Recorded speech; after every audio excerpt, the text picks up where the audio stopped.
When Alejandro Aravena kindly accepted our school council's invitation to be the graduation speaker, we were very elated. Aravena was our first choice for speaker, a speaker who speaks so eloquently, both in his works and his words, to the breadth of the fields represented in our school. But he also speaks so well to our values, to the power of architecture and design to enable society, to his innovative models of social housing, to creative approaches in community engagement, be it in emergency planning after earthquakes or in building institutions, and to putting architecture front and center in the discussions around the new constitution in Chile.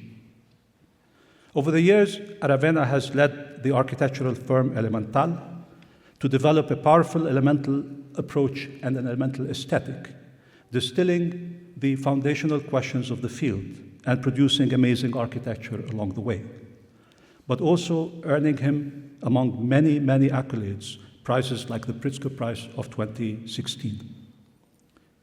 That same year, he also curated the Venice Biennale under the theme News from the Front, transforming a rather exclusive space of primarily Western architecture into a hospitable platform for global encounters.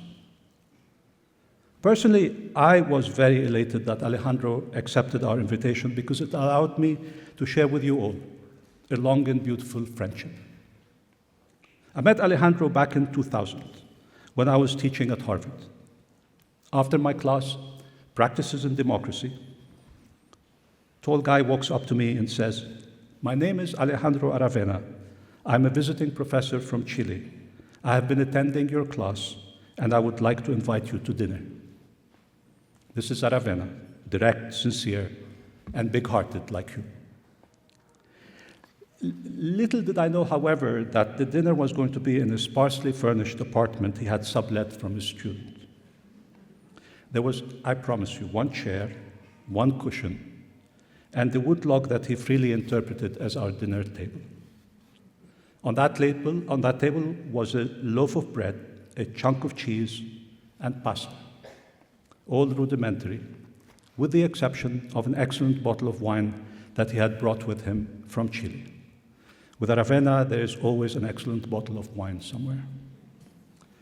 The discussion that started over that log 26 years ago continues to this day as an incessant and passionate search for essences in our forms that make our agency in society more effective and more meaningful.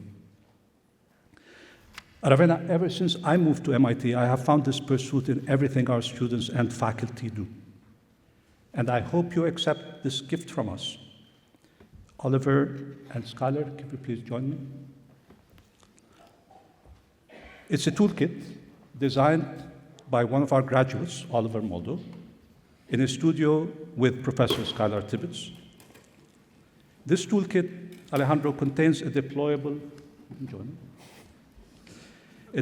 fabrication framework.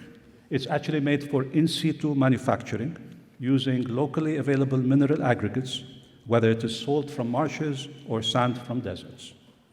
You can carry it with you across the ecologies of Chile. It also offers an alternative to permanent material deposition in these fragile environments, enabling a circular methodology for construction. We will ship it to you. Oliver, Skylar, thank you so much.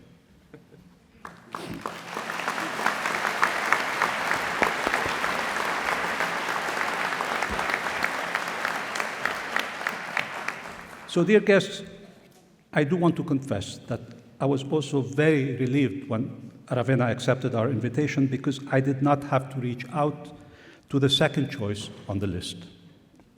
This year, the school council's second choice happened to be Stephanie Joanne Angelina Germanotta, also known as Lady Gaga. Now, how could I have possibly pulled that one off? But then again, you may be asking, how could Alejandro Aravena and Lady Gaga appear on the same list and in that order? You must be thinking, what kind of school did we send our children to? Well, this gives you a glimpse of what this place is about. exuberance and asceticism, pop culture and hardcore activism, Grammys and Pritzkers. We don't distinguish, as long as we mobilize excellence in the service of humanity. However, when it comes to making choices, we go Aravena, we don't go Gaga. We cannot help it. We are nerds. Just to be clear, Alejandro, we are the nerds, not you. Okay. Dear guests, please help me look at the bright side in this choice. Instead of Lady Gaga appearing in one of her many hairdos, you have here Alejandro Aravena with all the hairdos, all in one, all at once. Instead of eclecticism and exuberance, you will not have eclecticism and exuberance. You will have elemental, the bare necessities. Deal with it. And instead of hearing from the songwriter of Alejandro, you know that song, you get to hear from Alejandro himself.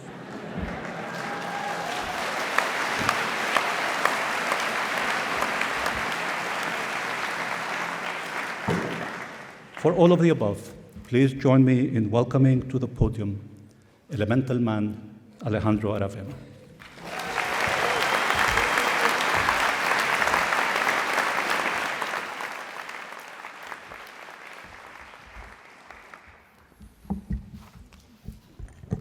Distinguished class of 2026, I would like to start by apologizing. You have just heard you could have had Lady Gaga here, but you got me instead.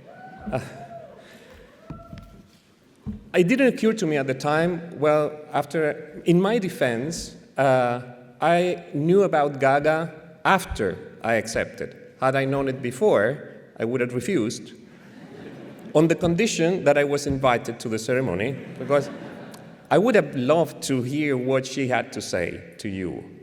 But then in addition, imagine if she sings Alejandro, you get 2 for 1. So, that being said, I was trying to figure out what to say to compensate the fact that you didn't have Gaga here. So, when I was explained, you have to from 20 to 25 minutes to do the speech. And I said, that's way too long. I mean, people are here to receive their diplomas, celebrate with their families. They want to have that happen as soon as possible. And I said, no, you don't know the MIT crowd. They may even take notes today. So I thought, what about this is a moment of celebration, a symbolism of you receiving, because of all this group of faculties and professors here, the best toolbox, talking about toolboxes, in the form of the highest possible education that you can possibly imagine. So I thought, what if sharing with you what I see the biggest challenge ahead for you and your newly acquired toolbox? The future you are just about to jump into is going through a tipping point. The coin is on its side, and it could fall on the civilization side or the barbaric side. So I have the next following minutes to connect the dots that range from prefrontal cortex to Cambridge Analytica to enough with the Hollywood American dream with Kim Kardashian. So, how did I arrive to this conclusion? Well, it started because more and more, going into the field in our practice, what we're experiencing is not so much the rule of law, but the law of the jungle. From a project of slum upgrading, in which 2 social workers from the Ministry of Housing were followed home by sicarios with a knife to the throat, threatening them that even if they dared to come back to threaten the territorial control of organized crime, their families would get killed. Or after the wildfires in 2024, in which we're working and helping with the reconstruction, we saw across the ravine narcos financing early on the reconstruction. Of course, that helped with a cost, that of controlling that territory in which formal state, the rule of law, will never be able to enter again. Or maybe the latest project in which we're working at Elemental, which is the hospital for victims of sexual violence due to the armed conflict in Colombia. When meeting with the victims, you wonder, where did the human condition go? So, if that was going to be the new normal, the law of the jungle, we thought we had to understand it. And it's normally referred to the eat or being eaten, meaning that, well, it certainly refers to the food chain, so survival is at stake. And in that mode of the law of the jungle, the world is binary. They are prey or they are predators.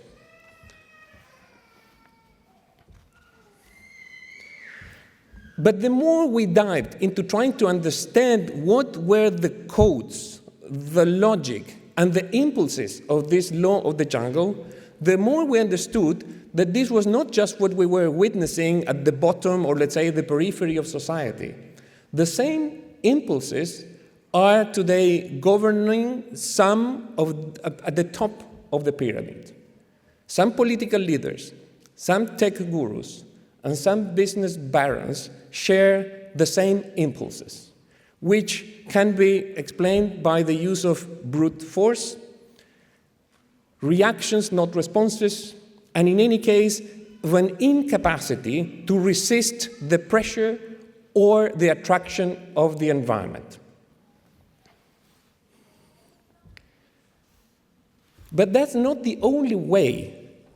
Even trying to have access to food, let's say, when survival is at stake, that is possible. Up there in the evolutionary scale, there is prefrontal cortex. What is common to this other is that it's the typical behavior of the absence or a small or damaged prefrontal cortex. With prefrontal cortex, which is what explains the prevalence of humanity, there's empathy, there's collaboration, there's association, and mainly trust among people that you don't necessarily know. So, I was in the middle of trying to understand this, and of course I got curious. I knew nothing about the prefrontal cortex. So that we are on the same page here. A lion has 17 cubic centimeters of prefrontal cortex. Hyenas, 45. Gorillas, 80 cubic centimeters. Chimpanzees, 130. Humans, it varies from 2030 to 340. In any case, 2 or 3 times other species. And I know what you're thinking and what you're wondering. Where are orange monkeys in this scale? Well, orange monkeys are somewhere in between a chimpanzee and a gorilla. Orangutans have 110 cubic centimeters of prefrontal cortex. So I was in the middle of trying to understand this issue, and it's clear that we're in front of a tipping point. The history of humanity, the evolution of the human condition, it's connected, is moving in the direction of the prefrontal cortex, and somehow now we're turning backwards. Or at least this is an anomaly, because never before access to food has been used to a way to deal in society. Animals don't choose bullies as leaders. That's an anomaly. So I was in the middle of trying to understand this new normal when a book landed in my hands, which was at the same time uplifting and depressing.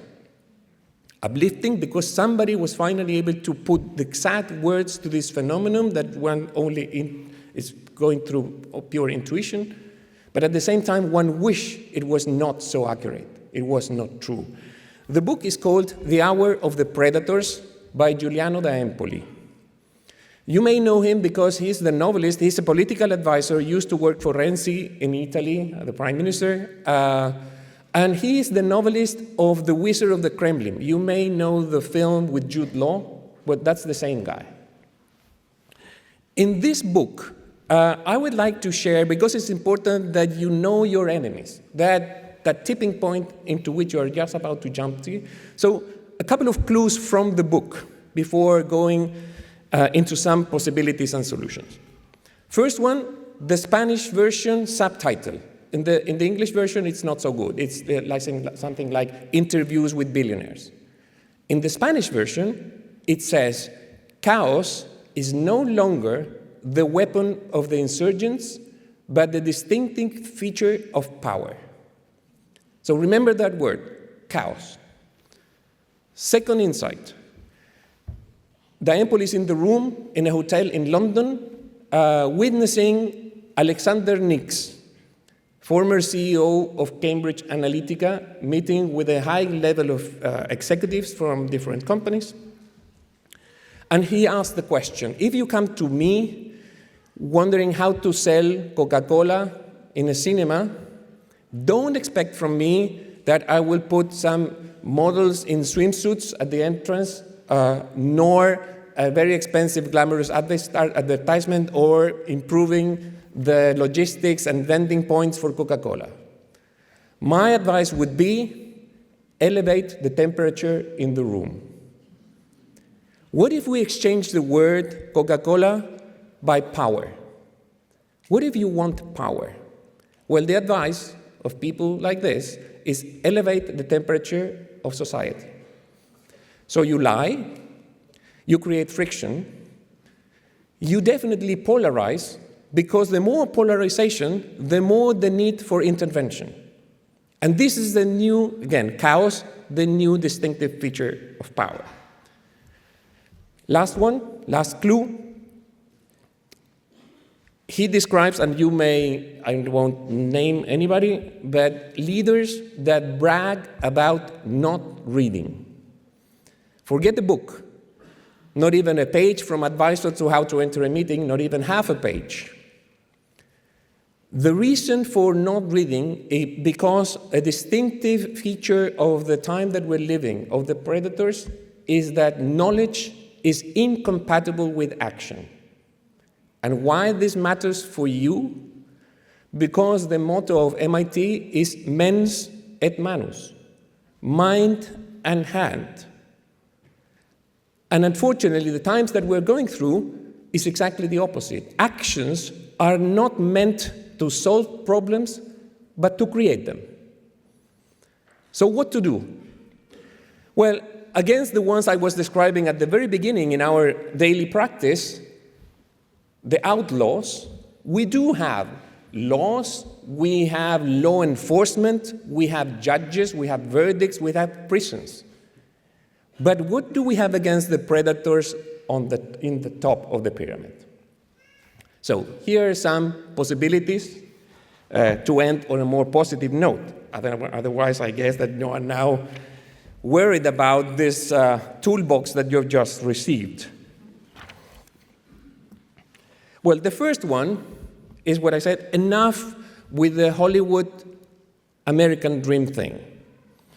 By that, I mean, as Hashim was referring to, when I was invited to teach at Harvard in the year 2000, I was trying to go into myself, entitled to my own future, the American dream thing. What am I interested in? And about that, I will teach. And I was in the middle of that, identifying what I could teach, and I was invited to a dinner. 2 engineers, so maybe that's a life-saving from MIT, a lot of engineers, which I think is a safe bet. 2 engineers, 1 lawyer, and me, the architect, at the dinner. And they started debating about housing policies. And I had no clue what they were talking about.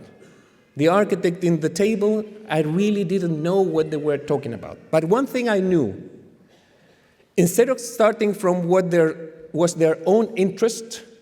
They started from what interests the others. They were worried about the theme that matters. So instead of following the entitlement to your own future, what about using the toolbox that you have just received in working about themes that matter to others and not just to the self? Leveling the playing field, having more people being able to behave and coexist in a more even playground is very bad news for the predators. So I would say try to use this knowledge and wisdom that you've had and the training that you received in that common interest more than just the self. Second clue, be rigorous with your ignorance and be flexible with the education you have just received. I said I knew nothing about housing policy back in 2000. And when you know nothing and you are rigorous with your ignorance, you just look at facts. What was the first fact that I found out trying to jump into this new field? That 2/3 of the square meters in the world are not going to be built by us. Not architects, nor urban planners. No, none of what we have learned here is the majority of the built environment of the planet. So that may mean that we, as I had to do, we have to re-educate ourselves. We have just received the best possible education, and yet we have to be open to re-educate ourselves when looking at the facts. If you're flexible enough, you find a new role for yourself. In my case, I was trained to have total control over from going from paper to reality while delivering buildings. In this new scenario, my role was to just channel people's own capacity. People is part of the solution, not part of the problem. There's a lot of wisdom there that needs to be challenged, and then knowledges complement each other. So the second thing is, and this is how actually participatory design started. It was from the fact that more square meters were going to be built by them and not by us, so let's better channel that big force into part of the solution. This empowering of people is also very bad news for predators. And actually it reminds me of a Chilean economist, Manfred Max Neff, that had this theory, and going back to the jungle, he said, talking about corporations and big businesses and maybe the global order today, out there's the rhinoceros. Nothing can defeat the rhinoceros in the jungle. And if you're a threat to the rhinoceros, that's it for you. That's true except for the mosquito. The mosquito is small enough so that the rhinoceros doesn't care. They leave you live your life in peace. But together, the cloud of mosquitoes can choke the rhinoceros. So after leaving today, make sure that you keep all the context and information, because we may have to come together in case we need to choke the rhinoceros. Third clue, Kim Kardashian, #1 public enemy.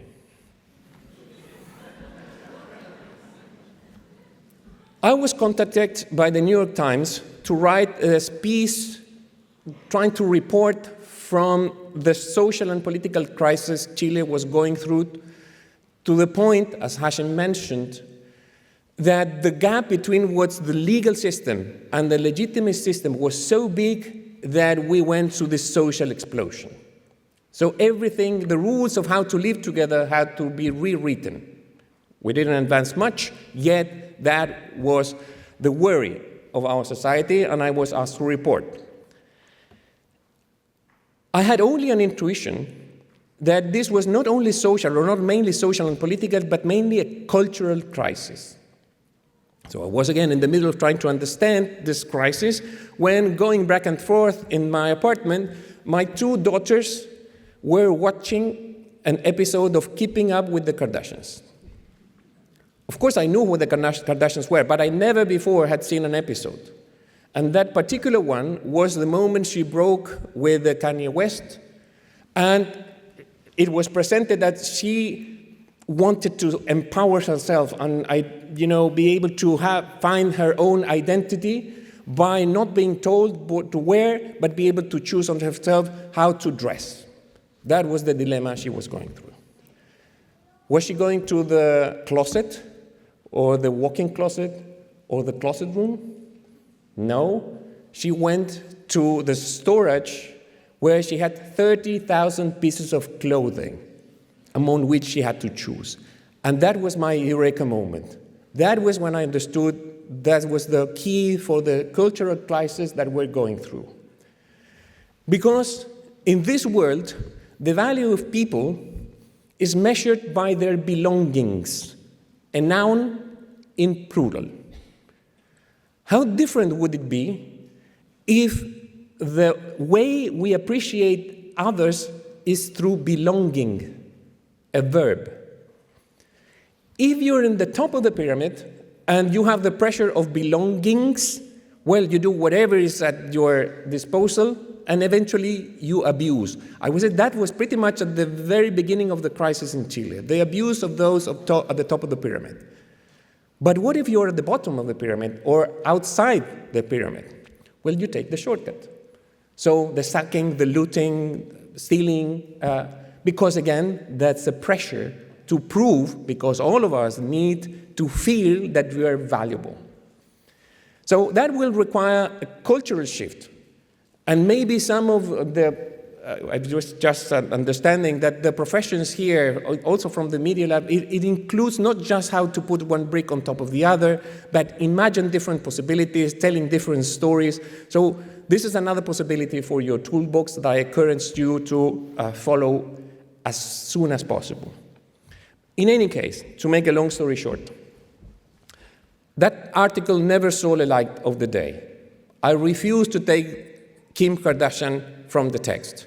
So why don't you put an influencer? Why don't you put a celebrity? No, I said, let's agree on the Kim Kardashians of the world. Of course, there was also Cristiano Ronaldo and Lucy Vert and others that follow the same attitude, and I was planning to offer as an alternative path Sadio Mane. Those who know football, the real football, the one in Spanish, the one you play with your feet, is Sadio Mane. You know who Sadio Mane is.